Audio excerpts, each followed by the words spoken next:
In today's Solar headlines, the campaign period for national candidates officially kicks off today, and we'll see proclamation rallies by both the Liberal Party and United Nationalist Alliance. Two senior Vatican officials say Manila Archbishop Luis Antonio Cardinal Tagle may be among the potential candidates for Pope when Pope Benedict XVI steps down on February 28. The family of slain environmentalist Dr. Jerry Ortega calls for a full-blown investigation into the death of a key witness in his murder.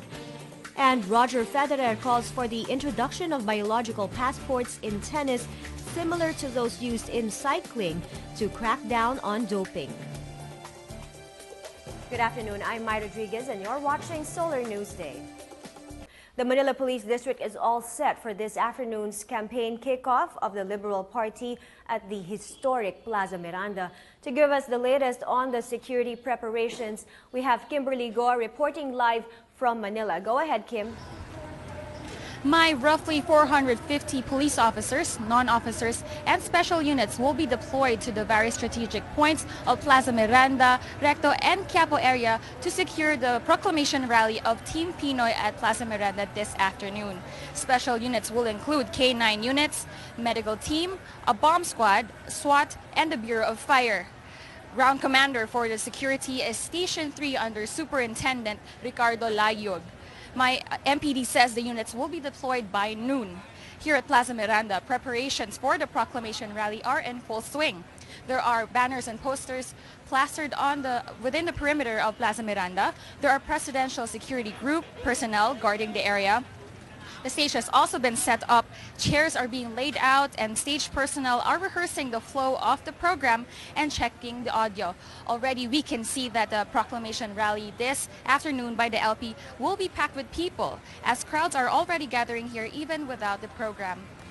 The organizers expect roughly 10 to 15,000 people to attend the political exercise this afternoon. Mai? President Aquino will lead the Liberal Party's proclamation rally in Plaza Miranda later today. Ina Andalong joins us on the line from Malacanang to give us an update. Ina, what's the latest there? You know, my President Aquino invited all 12 Liberal Party senatorial candidates for merienda here in Malacanang at 2 p.m. This likely means that they will be coming from the palace before they head to Plaza Miranda for LP's proclamation rally this evening. As we know, the event is scheduled to start at 4 this afternoon. Aga Mulak and his wife Charlene will be the event's hosts. Before the president's arrival, there will be a roll call of all 12 candidates. Re-electionist Manila Mayor Alfredo Lim will deliver the welcoming remarks, which will be followed by senatorial bets speeches. Each candidate, will be given 8 minutes to address the crowd. After all of them deliver their speeches, the president will then deliver his endorsement speech. The candidates started their day differently. Risa Ontiveros, for her part, got off to an early start by visiting the Pitil Market in Manila along with another candidate, Una's re-electionist Senator Alan Peter Cayetano. Grace Poe, we know, plans to visit the tomb of her father, the late Fernando Poe Jr., after lunch at the North Cemetery. Sonny Angara, meanwhile, spent the morning composing his message for this afternoon's speech. Now, at least 8,000 supporters are expected to gather in Plaza Miranda, which is a very significant site for the party. In 1971, an LP campaign rally also held in Plaza Miranda was disrupted by a bombing incident which killed 9 people, injuring many others, including top LP officials. Now, aside from LP officials, my cabinet members and incumbent LP senators and congressmen will also be attending the proclamation rally this evening. Mai?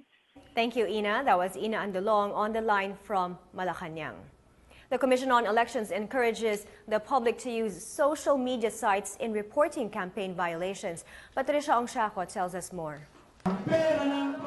A day before the campaign period for national candidates begins, COMELEC asks the public to help the Commission in monitoring campaign rules violations. COMELEC spokesman James Jimenez says netizens can report campaign violations via COMELEC's various social media sites. Now, we are also inviting members of the public to conduct their own documentation tours wherever they are, take pictures and to send the pictures to us. The COMELEC website details common campaign violations, such as posters on public utility and government vehicles, public infrastructure outside the designated common poster area, those put on trees and electric wires. If anyone comes across any of these prohibited propaganda, Jimenez says one can simply fill out the feedback form found in the website. A mobile version of the website is also available for those using tablets and mobile phones to access the site. Those with photos of illegal campaign materials can tweet COMELEC's official Twitter account with a photo attachment and hashtag #Sumbongko, while videos can be emailed to comelectv@gmail.com. Netizens should receive a reply from COMELEC within 24 hours. Jimenez says COMELEC will also release very soon TV and online ads encouraging the public to report violations to the Commission. He assures netizens that all reports will be kept confidential unless they explicitly say they are willing to testify. Validated reports of campaign materials will also be posted in the gallery of the website. Jimenez warns that candidates proven guilty of campaign violations risk imprisonment of 1 to 6 years, disqualification, prevention from running for public office, and revocation of one's right to vote. Dahil bukas magsisimula na ang campaign period para sa national positions, technically pwede nating sabihin kung epal ka dati, bukas criminal ka na. The Commission will document all campaign materials and send out notices to those prohibited propaganda. Candidates will then have 3 days upon receipt of notice to remove all prohibited materials, or else face the consequences. Patricia Ongsiaco, Solar News. The Parish Pastoral Council for Responsible Voting, one of the COMELEC citizens' arms, is now gearing up for the midterm polls. PPCRV Chairman Henrietta De Villa says the group will employ a threefold role, which includes educating voters, mobilizing volunteers, and conducting an unofficial parallel count. De Villa explains the PPCRV will get its data directly from the COMELEC server. The PPCRV will also be given a copy of election returns prior to data transmission. The latest Pulse Asia survey shows a big drop in trust and approval ratings of the country's top officials. Still leading in approval ratings is Vice President Jejomar Binay with 69%, 13% lower from his score in November. President Aquino also posted a lower approval rating from 78% in November down to 66%. Both officials also got lower trust ratings this time from 81% in November. Binay is down to 71%, while Aquino's rating is down to 68% from 80% in November. The survey was done from January 19 to 30th. Now on to the story that caught the world by surprise. The Vatican announces Pope Benedict XVI will step down from the papacy at the end of this month. The Pope cited his deteriorating health for his decision. Here's that story. Pope Benedict XVI announced he will resign on February 28, the end of this month, because he no longer has the strength to fulfill the duties of his office. He is the first pontiff since the Middle Ages to take such a step. The 85-year-old Pope said he had noticed that his strength had deteriorated over recent months, and I quote, "to the extent that I have had to recognize my incapacity to adequately fulfill the ministry entrusted to me." He says, and I quote, "For this reason, and well aware of the seriousness of this act, with full freedom, I declare that I renounce the ministry of Bishop of Rome, successor of St. Peter." That's according to a statement from the Vatican. Pope resignations are rare. Only a few popes have resigned in the history of the Roman Catholic Church. A pope is far more than chief executive of the worldwide church. For the Catholic faithful, he is the successor to St. Peter and vicar of Christ on earth, who is expected to serve until death. Popes are elected by cardinals in a process the Church believes is guided by the Holy Spirit. Popes can resign or be deposed. However, such occurrences are so rare that the idea of a modern-day pontiff stepping down is hard to grasp. Past popes who quit served mostly in the Church's first millennium. Historians say Pope Celestine V resigned in 1294, shortly after taking the papal office.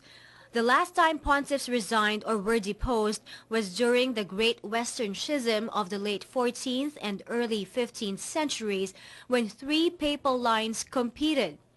The issue was raised again when Pope John Paul II became increasingly debilitated by Parkinson's disease. Still, John Paul stayed in the job until his death. One major worry is that if a pope retires, it could split the church into factions, with some Catholics following the former pontiff instead of the current man in the job. Before he became the leader of about 1.2 billion Catholics around the world, Joseph Ratzinger grew up in a family of modest means and witnessed the Nazis' harsh treatment of Catholics. Let's now take a glimpse of Pope Benedict's life in this report.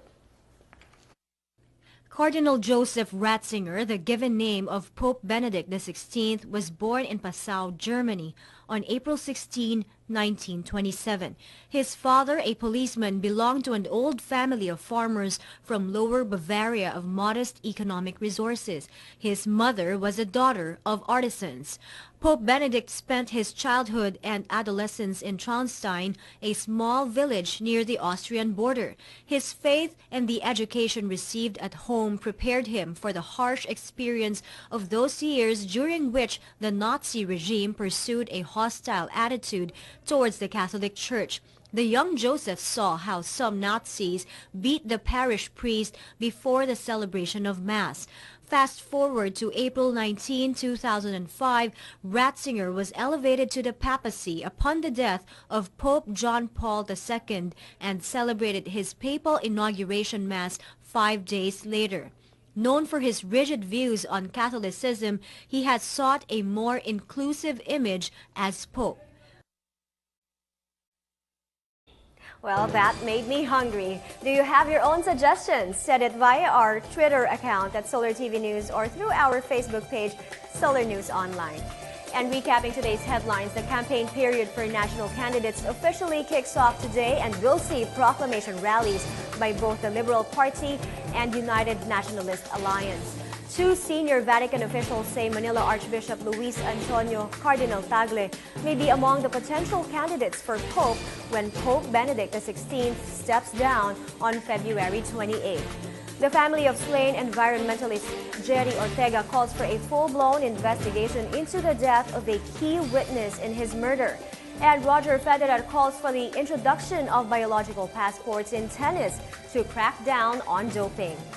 And those are the stories today. I'm Mai Rodriguez. Join us again same time tomorrow here on the Solar News channel. Stay tuned for your Solar News Cebuano coming your way shortly. Have a good day.